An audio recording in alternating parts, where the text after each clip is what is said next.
Hello and Jai Hind student, welcome back to your own channel Sir Tarun Pani, exclusive channel for ICSE board students। और ये story आपकी है, तुम सबकी है मेरे राइजिंग स्टार, क्योंकि ये एक एडोलेसेंट बॉय फतिक चक्रवर्ती की कहानी है। मैं यकीन के साथ कह सकता हूं कि जब ये पूरी कहानी सुन लोगे तुम्हारी आंखों में आंसू होगा और तुम्हें ये समझ नहीं आएगा कि उस फतिक की है गलती क्या, क्या उस बेचारे ने किया जो उसे इतनी सजा मिली, और तुम इस कहानी को अपने ऊपर लेने लगोगे, क्योंकि ये एक 14 साल के मिसचीवियस बॉय की कहानी है। मतलब तुम सबकी कहानी है। और मैं तुमसे पूछूंगा, कहानी के अंत में पूछूंगा फिर कि किसकी गलती है। तो चलिए पूरी कहानी समझते हैं। एक एडोलेसेंट बॉय फतिक चक्रवर्ती की कहानी। एक लड़का है फतिक, बहुत मस्तीखोर लड़का है। उसे लोगों को परेशान करना बहुत अच्छा लगता है, जैसे कि हर यंग बॉय को लगता है। और आज उसके पास अपने दोस्तों के साथ मौका है एक बड़े से लकड़ी को, एक बड़े से लॉग ऑफ वुड को क्या करना है, रोल करना है। कहां है ये मड फ्लैट्स ऑफ रिवर, नदी के किनारे जो फ्लैट लैंड होती है, जहां पर दूर दूर तक नदी का पानी जब चला जाता है तो मट्टी दिखाई देती है, उसे कहते हैं मड फ्लैट। तो यहां पर एक लकड़ी का बड़ा टुकड़ा है और इस लकड़े को, बड़े टुकड़े को क्या करना है, उसे रोल करना है। यह प्लान होता है फतिक का, और उसके सारे दोस्त भी उस प्लान में उसका साथ देते हैं कि हां हां चलो ऐसा करते हैं, इस बड़े से लॉग ऑफ वुड को रोल करते हैं। क्या होगा इससे? होगा यह कि जो owner of the log of would होगा वो थोड़ा परेशान हो जाएगा, वो गुस्सा भी करेगा। तो यह देख करके इन लड़कों को मजा आएगा। एक्चुअली ये जो लॉग ऑफ वुड है वहां इसलिए रखा गया है क्योंकि इसका मास्ट बनना है। बोट में जो पिलर होता है जिसमें सारे सेल्स टंगाए जाते हैं, पर्दे टंगाए जाते हैं, सेंट्रल पिलर, उसे कहते हैं मास्ट। तो यह उससे बनना था, बट फतिक और उसके दोस्त ने बदमाशी करने की सोच ली है। फतिक का छोटा भाई माखन वहां आ जाता है और चुपचाप जाकर के उस मास्ट पे बैठ जाता है, उस लकड़ी पर जाकर के बैठ जाता है। माखन को और बच्चे और बॉयज मना करते हैं कि माखन उठ जाओ यहां से, पर माखन नहीं उठता है। फतिक को लगता है कि माखन उसको चैलेंज कर रहा है और वह माखन को डांटता है कि माखन उठते हो कि मारूं तुमको। मारता नहीं है। माखन अब तो और जम के बैठ जाता है, क्योंकि उसे तो अपने आप को साबित करना था कि वो अपने भाई के ऑर्डर्स को नहीं मानता है। फतिक मारता नहीं है, पर प्लान चेंज कर देता है। कहता है कि माखन के सहित ही क्या करेंगे, इस पूरे लॉग ऑफ वुड को रोल कर देंगे। सारे बॉयज फतिक के साथ मिलकर के क्या करते हैं, ढकेलते हैं। माखन भी गिर जाता है और बच्चे हंसने लगते हैं। माखन तमा करके उठता है, हाँ तमा करके उठता है और फतिक के गाल पे एक जोर से झाटा मारता है, उसके गाल को स्क्रैच कर देता है, छील देता है और लात मारता है। और कहानी यहां खत्म नहीं है। लात मारने के बाद वो रोता हुआ उल्टा घर चला जाता है। और आप जानते ही छोटा भाई हमेशा फायदे में रहता है। क्यों? क्योंकि मां तो छोटे भाई की सुनती है ना। क्योंकि छोटा भाई जाएगा तो जानते हो डांट तो बड़ों को पड़ेगी, और जाकर के अपनी कहानी अपनी मां को सुना देता है माखन। फतिक वहीं बैठा हुआ है अपने दोस्तों के साथ, अपना चेहरा पोंछ लेता है, और वहां एक डूबी हुई नाव पड़ी होती है ना, हाफ संकन नाव पड़ी होती है नदी के किनारे, याद रखिएगा। और वहां बैठा हुआ है, पैर चला रहा, हिला रहा है, मुंह में ग्रास सीड, ग्रास के वो पत्ती होती है, उसको क्या कर रहा है, चबा रहा है। और इसी बीच एक ग्रे हेयर्ड मिडिल एजेड आदमी आता है। यह पूछता है कि चक्रवर्ती कहां रहते हैं। फतिक सही से बताता नहीं है, कहता है जाइए पूछ लीजिए। और अब देखिए नटखट बच्चा था फतिक। और अब एक सर्वेंट घर से आता है, बोलता है चलो तुम्हें तुम्हारी मां ने बुलाया है। फतिक जाने से मना कर देता है और फतिक को वो जबरदस्ती पकड़ते हुए, खींचते हुए ले जाता है घर। और घर पहुंचता है तो मां एकदम गुस्से में है और पहले ही डांट लगाती है कि तुमने अपने भाई को मारा, तुम बहुत शैतान हो गए हो। फतिक बताता है कि मां, मैंने माखन को नहीं मारा है। पर मां माखन से पूछती है कि तुमको फतिक ने मारा है। माखन वहां भी झूठ बोल देता है, बोलता है हाँ मां, मुझे फतिक भैया ने मारा है। और फतिक को इस बात पे गुस्सा आ जाती है, उसको गुस्सा आ जाती है और मां के सामने कहता है ये ले। और फतिक माखन को मां के सामने ही क्या करता है, मार देता है। अब मां अपने छोटे बेटे को ज्यादा प्यार करती थी, और इस बात पर उसे और गुस्सा आ जाता है। अब वो फतिक को लगाती है, देती है 2-3, और फतिक को यह भी कहती है कि तुम इतने नालायक हो, इतने विलियन हो कि तुम भाई को मारते हो, तुम एक दिन मुझे भी मार दोगे। फतिक के साथ ये सब चल ही रहा होता है, मार पिटाई चली रही होती है मां की। तब तक वो जो मिडिल एज व्यक्ति था जो फतिक को मिला था, वह घर में एंटर कर जाता है। यह मिडिल एज व्यक्ति, ग्रे हेयर्ड व्यक्ति को मां देख के कहती है, दादा आप यहां कैसे? दादा मतलब बड़े भाई होता है बंगाली में। और वह उसके पैर छूती है। फतिक की मां का ये भाई है, फतिक के मामा है मतलब। तो फतिक के मामा आए हैं और मामा बताते हैं कि जब फतिक की मम्मी शादी कर रही थी, तब शादी के ठीक बाद वह चला जाता है बिजनेस करने बॉम्बे, और अब वो बॉम्बे से लौट चुका है और कोलकाता में अपना घर बना लिया है।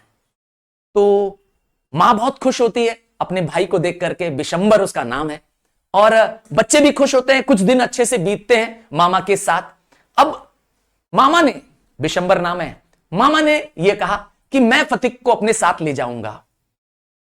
मां बहुत खुश और फतिक तो और खुश, बोला यस अंकल, मैं चलूंगा, कलकत्ता चलूंगा आपके साथ। भाई होता है ना, गांव के बच्चे शहर जाना बहुत पसंद करते हैं। पर फतिक जो बहुत खुश है इस समय, ध्यान से समझिएगा, उसे क्या मालूम कि वहां क्या होने वाला है। यहां पर मां क्यों खुश है? मां इसलिए खुश है कि अरे चलो इससे छुटकारा मिला, इस बदमाश लड़के से घर में छुटकारा मिला। क्योंकि यह मां को डर लगा रहता था हमेशा कि कहीं ये माखन का सर न फोड़ दे, क्योंकि मारता पीटता था बहुत, तो डर था कि कहीं माखन का सर न फोड़ दे। या मां डरती थी कि कहीं ये माखन को नदी में डुबवा न दे, क्योंकि फतिक बहुत शरारती लड़का था, बहुत मिस्चीवियस बॉय था। फिलहाल फतिक को यह खुशी थी कि मैं कलकत्ता जाने वाला हूं, और बार बार मामा से पूछता था कब चलोगे कलकत्ता। मां बाप भी तैयार था, बिशंबर भी तैयार थे उसे ले जाने के लिए कलकत्ता। और कलकत्ता जाने से पहले फतिक और उसके भाई, मैंने कहा ना फतिक अपने भाई को बहुत प्यार भी करता है, माखन को, है ना। अब उन दोनों भाइयों में कोई नाराजगी नहीं है, बच्चे तो बच्चे ही हैं, जानते ही हैं। फतिक अपने छोटे भाई माखन को जाने से पहले उसके लिए जो उसके पास सामान थे वो अपने छोटे भाई को दे देगा। वो अपने छोटे भाई को गिफ्ट में फिशिंग रॉड दे देगा, अपनी एक बड़ी पतंग दे देगा, और इवन जो उसके पास कंचे थे, मार्बल्स थे, सब दे देगा। कहेगा ले मेरे छोटे भाई, तू ले ले। और अब मामा और भांजा मतलब बिशंबर और फतिक पहुंच जाते हैं कोलकाता। कोलकाता में उसकी मामी है, मतलब बिशंबर की वाइफ है। वहां ऑलरेडी उनके पास 3 बच्चे हैं, 3 बॉयज हैं। तो एक फैमिली वहां पर भी तैयार है। और मामी को ये पसंद नहीं आता है। मामी सोचती है इसको क्यों लाए यहां पर, ऑलरेडी हमारे पास 3 बच्चे हैं, 3 बॉयज हैं, और ये चौथा घर में लड़का आ गया। और सबसे बड़ी है कि ये एक एडोलेसेंट की एज में है, मतलब एक ऐसी एज में है जो बहुत फायदेमंद नहीं है। इस समय ये ना बहुत ऑर्नामेंटल लड़का है, ना बहुत यूजफुल है, क्योंकि इस समय ना ये बच्चों की गिनती में आता है, ना ये एडल्टहुड में आता है। जैसे कि मैंने कहा था, तुम लोग ये इस एज में है कि अगर कुछ भी बोले, अगर बच्चे की आवाज में बोलेगा तो लोग उसका मजाक उड़ाएंगे कि अच्छा बच्चा बन रहे हो, तो तुला रहे हो। और अगर सीरियस हो जाएगा, बड़ों से बात करेगा, तो वहां पर उससे क्या होगा, डांट पड़ेगी। तो हर बात पे क्या होना है, इस एज में डांट पड़नी है। कोई ना कोई तुम्हें डांटता रहेगा, तुम्हारी कमियों को तुम्हें बताता रहेगा। ये बेचारे फतिक के साथ भी हो रहा था। यहां पर उसको सब लोग डांट ही डांट रहे थे। याद रखिएगा, वो मां से डांट खाने पर, मां से इसलिए दूर गया था कि वहां जाके कम से कम क्या होगा, कुछ प्यार मिलेगा। पर यहां पर और भी बुरा होने वाला है इसके साथ। ध्यान से सुनिएगा पूरी कहानी। अब फतिक के मामा तो उसे बहुत प्यार करते हैं, पर वाइफ उसको एकदम इग्नोर कर देती है। वो और भी बुरा हाल करती है उसका, क्योंकि वो कभी उस पर ध्यान नहीं देती है, कभी उसका केयर नहीं करती है। और फतिक को चाहिए था प्यार, सिक्योरिटी, और सबसे इंपॉर्टेंट है कि मुझे कोई पहचाने, मुझे एक्सेप्ट करे, मुझे रिकॉग्नाइज करे। वो अपनी मां से, अपने दोस्तों से बस इतना चाहता था, क्योंकि इस एज के बच्चे यही चाहते हैं। बट यहां पर भी उसे ऐसा कुछ भी नहीं मिलने वाला है। उसे अपने घर की याद आती है, अपने गांव की याद आती है, जहां वो मस्त घूमता है, जब चाहता है आसपास के नदी में घूमने नहाने चला जाता है, खेतों में चला जाता है। तो उसे अपना गांव पैराडाइज लगता है, स्वर्ग लगता है। यहां पर वो एक अनवेलकम्ड गेस्ट की तरह है। बात बात पर उसे नीचा दिखाया जाता है, बात बात पर उसे डांट दिया जाता है। हर छोटी सी छोटी बात के लिए उसको खूब स्कोल्डिंग मिलती है उसकी आंट से। यहां वो एक कुत्ते की तरह है, सड़क का कुत्ता होता है ना, या वो एक सड़क के कुत्ते की तरह है जिसका मालिक उसे छोड़ के चला गया है। मतलब आप सोच लीजिए, बद से बदतर हालत उसकी हो गई है। अब स्कूल के दिन की समझिए, फतिक जो कि गांव का लड़का है, वो शहर के स्कूल में पढ़ रहा है। अब शहर के स्कूल में जो लड़के हैं उसे बुली कर रहे हैं, उसे परेशान कर रहे हैं। और सबसे बड़ी समस्या कब आती है, जब टीचर मार रहा है तो चलेगा, भाई गुरु मार रहे हैं चलेगा, पर उसके जो और लड़के थे, जो क्लासमेट्स थे, वो भी उसे बुली करते थे, मारते पीटते थे। गांव में वो अपने आप में लीडर था, सारे लड़कों का लीडर था बदमाशी में। और यहां पर उसके कोई दोस्त नहीं है, यहां पे वो अकेला महसूस करता है, आइसोलेटेड महसूस करता है, सबसे कटा हुआ रहता है, क्योंकि यहां शहर के बच्चे हैं। यहां तक कि जो उसके कजन्स होते हैं, मतलब मामा के बच्चे, वो शुरुआत में तो थोड़ा इग्नोर करते हैं, शुरुआत में पथिक को इग्नोर करते हैं, पर बाद में ये भी फतिक का इंसल्ट करते हैं, उसकी बेइज्जत करते हैं। और ये फतिक के साथ इसलिए नहीं रहना पसंद करते हैं क्योंकि और लड़के कहीं फतिक के चक्कर में मुझे भी बुली ना करने लगे, हमें भी कहीं परेशान ना करने लगे। तो फतिक से एक किनारा काट लिया उन्होंने। फतिक के प्रति उनकी जरा सी भी दया नहीं थी। ये तीनों जो बच्चे थे वो फतिक से दूर रहने लगे। वहां आंट, मतलब वहां मामी बदतमीजी कर रही है, मिसबिहेव कर रही है फतिक के साथ, और यहां मामी के बच्चे भी उसे प्यार नहीं दे रहे हैं, उससे दोस्ती नहीं कर रहे हैं। वो अकेलापन होता है, वो दुखी होता है, बहुत सोचता है, परेशान रहता है। जिसके दिमाग में जैसे कहते हैं ना, कुछ चीजें चल रही होती, हर समय परेशानी रहती है उसके मन में। याद रखिएगा, ये एडोलेसेंट एंड बच्चों की बात कर रहा हूं मैं, तो आप लोगों की बात कर रहा हूं। हर समय कुछ दिमाग में चलता रहता है, कुछ चिंताएं रहती हैं, और हद तब हो जाएगी जब एक दिन उसकी बुक खो जाएगी। एक दिन क्या होगा, उसकी एक लेसन बुक खो जाएगी, और स्कूल के टीचर तो केन छड़ी होती है ना, छड़ी से मारते हैं और दया भी नहीं करते हैं। और रोज वो मार खा रहा है स्कूल से, सारे बच्चे उसका मजाक उड़ा रहे हैं, उसकी हंसी उड़ाई जा रही है, उसको बेइज्जत किया जा रहा है सबके सामने। वह सब कुछ सहता रहता है, और वहां पर जब घर में आता है, अपनी मामी को बोलता है, अपनी आंट को बोलता है कि मामी मुझे बुक लेके दीजिए। अब मामी तो एकदम आग बबूला है, पहले ही उसे पसंद नहीं करती है, चिल्लाती है उसके ऊपर, चिल्लाती है। पता है क्या कहती है? कहती है, यू ग्रेट कंट्री लाउट, मतलब तुम गांव के आवारा लड़के, लाउट मतलब होता है गंवार टाइप का लड़का, तो तुम गांव के गंवार हो। तो इस तरीके से उसको डांटती है। वह बहुत दुखी होता है। अब तो जैसे लगता है कि उसको बहुत पेन होता है। वहां मार खा रहा था, वो सब भी था, ठीक था। यहां पे जो उसकी मामी होती हैं उसको और बेइज्जत करती है, कहती हैं कि तुम महीने में 5 बार किताब खो देते हो, हम कहां से लाएंगे, हम अपना परिवार कैसे चलाएंगे, हम तुम्हें नहीं दे सकते नई बुक्स। रात को उसे नींद नहीं आ रही होती है, तड़प रहा होता है, उसे महसूस होता है कि उसे कुछ फीवर होने सा लग रहा है। वह ट्रबल्ड होता है, चिंताओं में जैसे सो नहीं पा रहा होता है, और रात को ही गायब हो जाता है घर से। सच में वह चला जाता है घर से। और अब उसे यकीन हो जाता है कि मैं अपने गांव चला जाऊंगा। वो पैदल ही अपने गांव निकल जाता है। सोच लीजिए, कलकत्ता से जाना है पैदल अपने गांव में, सारे तरफ खुजवाई होती है, ढूंढा जाता है, पर फतिक कहीं नहीं मिलता है। अब अंकल, मतलब बिशंबर जो उसके मामा हैं, वो पुलिस स्टेशन में जाते हैं।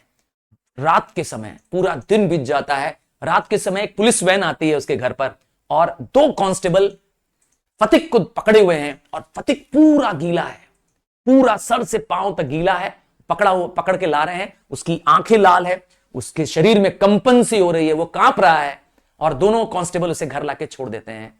मामा उससे अपनी गोद में उठा लेते हैं, अपने आर्म्स में कैरी कर लेते हैं बिशंबर, और उसे अंदर के अपार्टमेंट में ले जाते हैं। फतिक को देखकर उसकी आंख से, मामा की आंख से आंसू आ जाता है। वह फतिक का हाथ पकड़ते हैं, चेक करते हैं उसका फीवर, चेक करते हैं कि उसकी तबीयत क्या है। और मामी बस यही कहती है कि इसको यहां रखे क्यों, क्या ये हमारे यहां रहने लायक है, भेज दो इसको यहां से घर। मामी तो जानते हैं, आंटी तो बहुत गुस्से में है, पर मामा इसका बेहद प्यार है, क्योंकि मामा तो जानते ही बच्चों को बहुत प्यार करते हैं। और अब मामा रात भर जागते रहते हैं, सिर्फ इसके बेड के साइड में बैठे हुए हैं, इसको देखने के लिए कि इसकी तबीयत ठीक हो रही है। और फतिक को फीवर हो चुका है, शरीर जल रहा है उसका, और मामा से वो बड़बड़ा के बात करता है, कहता है, मामा क्या मैं अपने घर जा सकता हूं? तो आपको याद होगा, मामा से जब भी अब पूछता था, वैसे तो उसकी बात हिम्मत नहीं थी कि मामा से पूछे कि मैं अपने घर जाऊं गांव वाले, तो मामा से कहते थे अभी छुट्टियां नहीं आई हैं और हम तुम्हें छुट्टियों में ले चलेंगे, मतलब नवंबर करीब मंथ में जब छुट्टियां मिलेंगी तब तुम्हें ले चलेंगे। और उसे लगता था कि अभी नवंबर आने में तो बहुत समय है। तो मामा से फिर पूछता है, बीमारी में पूछता है कि मामा have holidays come yet, may I go home. मामा समझ जाता है कि उसे अपनी मां की याद आ रही है, वो होमसिक महसूस कर रहा है। मामा उसे यकीन दिलाता है कि मैंने तुम्हारी मां को बुला रखा है, मैंने तुम्हारी मां को बुलाया हुआ है। तब तक अगले दिन डॉक्टर आता है। डॉक्टर इसकी कंडीशन देख के समझ जाता है कि बच्चे की कंडीशन ठीक नहीं है, क्योंकि फतिक नींद में बड़बड़ाता है, मां मुझे मत मारो, मां मुझे मत मारो, मां मैं गलत नहीं हूं, मैं झूठ नहीं बोल रहा हूं मां। मामा को समझ में आ जाता है कि उसको अपनी मां की बहुत याद आ रही है, उसे अपनी मां का प्यार चाहिए बस, और कुछ नहीं चाहिए। उसे लव, सिक्योरिटी, एक्सेप्टेंस चाहिए, अपनी मां से चाहिए, और वो मिस कर रहा है बच्चा। अब डॉक्टर भी कह चुका है कि इसकी तबीयत बहुत ज्यादा खराब है। आखिर में डॉक्टर्स दवा देते हैं और वो बच्चा, फतिक की स्थिति दिन प्रतिदिन और खराब हो रही है। जब तक मां न आई तब तक उसकी तबीयत और खराब। वह सिर्फ अपने कमरे में लेटा लेटा कमरे की सीलिंग्स को देखता है और बोलता है, क्या बोलता है, by the mark 3 fathom, by the mark 4 fathom, by the mark. तो ये ऐसा क्यों बोलता है? क्योंकि उसे सेलर्स की आवाज, जो सेलर्स होते हैं ना, उनकी आवाज उनसे क्या होती है, उसके कान में गूंज रही होती है, ये वो बोलता रहता है। ऐसा क्यों? उसे लगता है कि सेलर्स अपनी नाव को जब नदी से ले आते हैं, नदी के पास तट में ले आते हैं, तो वो आवाज लगाते हैं। ये सब आवाजें वो बोलता है, और इस समय ऐसा लगता है कि वह खुद एक न खत्म होने वाली नदी के अंदर जा रहा है। मतलब बच्चे की स्थिति सच में बहुत भयावह है, मेंटल टॉर्चर हो रहा है इस बच्चे के साथ, और यह बच्चा सच में सदमे में न चला जाए, कहीं डिप्रेशन में न चला जाए, यह स्थिति है इस समय। और अगले दिन मां आती है, और मां ऐसे घर में घुसती है जैसे मानो एक व्हर्लविंड हो, जैसे नहीं हवा का झोंका होता है, तेजी से मां अंदर घुसती है और अपने बच्चे के चारों तरफ घूमने लगती है, फटकने लगती है, और अपने बच्चे के लिए रोने लगती है। तेज तेज से मां रो रही होती है और एक ही लाइन बोलती है, फतिक माय डार्लिंग, फतिक माय डार्लिंग, मेरे बेटे फतिक। और मां उसको छूती है, मां उसके पास बैठी होती है। तब जो फतिक थोड़ा सा फटक रहा होता है, मतलब जो उसके कहते हैं ना हाथ पैर मार रहा होता है, क्योंकि वो अनकंफर्टेबल से महसूस कर रहा होता है, वो थोड़ा कूल डाउन होता है। सिर्फ उसके मुंह से निकलता है, और निकलती है एक लाइन अपने मां के लिए। एक लाइन इस बीमार, इस तकलीफ में जो मरने के करीब है फतिक, उसके मुंह से एक लाइन निकलती है। वो लाइन ध्यान से सुनिएगा। जब वो मां को देख लेता है, देखिए क्या लाइन है। कहता है, mother the holidays have come, मां छुट्टियां आ गई हैं, मां छुट्टियां आ गई हैं। So this brings to the end of the heart rending, heart touching story, the homecoming. तो कहीं ये स्टोरी आपकी थी, ये मुझे बताइएगा, और आपको बताना है हु इज द कल्प्रिट, कौन है इस फतिक की इस सारी तकलीफ का जिम्मेदार। सच सच बताइएगा, मैं आपके हर एक कमेंट को पढ़ूंगा, और यकीन करिएगा मैं हर एक कमेंट का जवाब भी लिखूंगा। So waiting for your comments, और कैसी लगी कहानी मुझे एक जरूर बताइएगा। Bye, God bless you, take care.